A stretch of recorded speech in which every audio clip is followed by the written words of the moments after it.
Welcome back to week 2 of our study about solitude. We've been talking about the importance of getting alone with the Lord. And just to go back over something we talked about last week, solitude is the creation of an open, empty space in our lives by purposely abstaining from interaction with other human beings so that, freed from competing loyalties, we can be found by God. And through the unhealthy accumulation of noises that we surround ourselves with, the constant data flow, one researcher concluded this. He said, noise kills. Excessive input does real damage. Information overload clogs our ability to function effectively. And that's kind of what we're going to talk about this week. One study in the UK showed the effects that noise has on people at work. Maybe those who work in a mill or a factory. The findings say that we must understand the risk of noises in our life. Noise can lead to accidents by making it harder for workers to hear and understand what others are saying, as well as signals that are given. It makes it hard because it masks the sound of approaching danger or warning. It's distracting to workers, such as drivers. It contributes to work-related stress that increases the cognitive load that we have, increasing the likelihood of errors. These effects of noise can be applied even to our spiritual lives. How noise affects workers and their stress levels is very complex. You know, the nature of the noise has something to do with it, including its volume, its tone, the predictability, the things that we put ourselves through weekly and daily. Other people that talk can be a stressor to us because it breaks our concentration.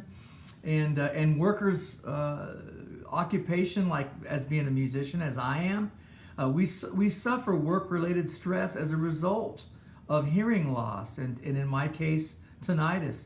Noise levels in some circumstances, they might be a contributor to stress, especially when we're tired and we're hurting. Noise can certainly harm. Ultimately, it can kill us. Being alone and quiet can also to others be frightening. One scientist in particular found that there are 3 kinds of seclusion. The first kind is aloneness. It's the state of having no one around, physical and communicative seclusion. The second is loneliness, which can be an adverse condition and emotionally painful. They're being alone and they're isolated. They feel estranged, even when there's no people around them, even when they're not apart from others.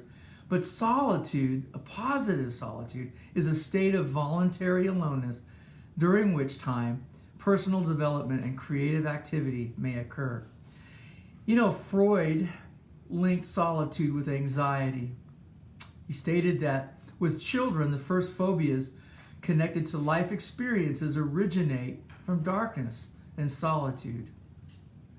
Now, loneliness is indeed the most obvious risk of aloneness. The very idea of solitude may evoke deep childhood fears of abandonment and neglect and cause some people to rush toward correctedness. But I do not believe that loneliness, says one scientist, can be totally banished from life, nor that it should be. Like anxiety or guilt, it's part of the human condition. It tells us that we are not being understood and perhaps too isolated from community and connection. Surprisingly, she says, it can also tell us that we're not taking time to be in contact with our inner selves, to be alone. Psychology is only just beginning to distinguish aloneness from loneliness. A positive state of solitude, a constructive time spent apart from others for the purpose of self-examination, creativity, and exhortation is much different than the negative kind, the negative sort. Here's one woman's testimony of the power of solitude. She wrote, "My wake-up call came as a particularly busy time of my life when I rarely had a moment and push myself to the point of exhaustion. One day, when I was supposed to help a friend decorate for her daughter's wedding, I became dizzy and stayed that way for 3 months. Sometimes it was so debilitating that I couldn't read, watch TV, or hold a conversation. At times, I had to lie on my back without being able to turn on one side or the other, and my world would spin out of control. The only option left was for me to lie quietly and listen for God's voice, which turned out to be the best option of all. My experience was summed up in Psalm 62, 1-2, which says, I wait quietly before the Lord, before God, for my victory comes from him. He alone is my rock and my salvation, my fortress, where I will never be shaken. After that experience, she said, I never wanted to live without that kind of stillness again. With the stresses in life, with the noises that surround us, the noises that potentially can kill us, we need to break away. We need to get away. And this week, as we are pursuing our studies, as we are going about our readings and doing our writing, I pray that we would consider getting alone with the Lord.